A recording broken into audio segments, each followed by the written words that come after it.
بسم الله الرحمن الرحيم. يا أيها الذين آمنوا كتب عليكم الصيام كما كتب على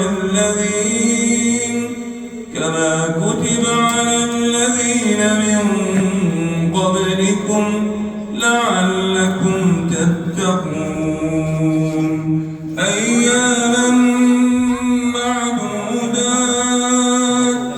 فمن كان منكم مريضا أو على سفر فعدة من أيام أخر، وعلى الذين يطيقونه فدية طعام مساكين، فمن تطوع خيرا فهو خير له، وأن تصوموا خير لكم إن كنتم تعلمون.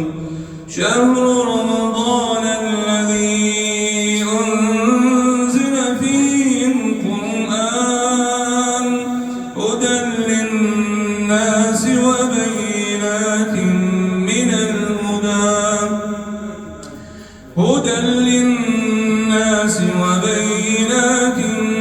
الهدى والفرقان، فمن شهد منكم الشهر فليصم، ومن كان مريضا أو على سفر فعدة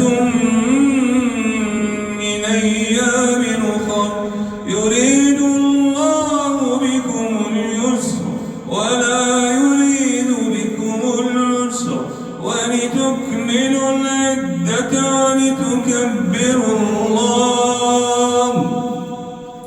ولتكبروا الله على ما هداكم ولعلكم تشكرون.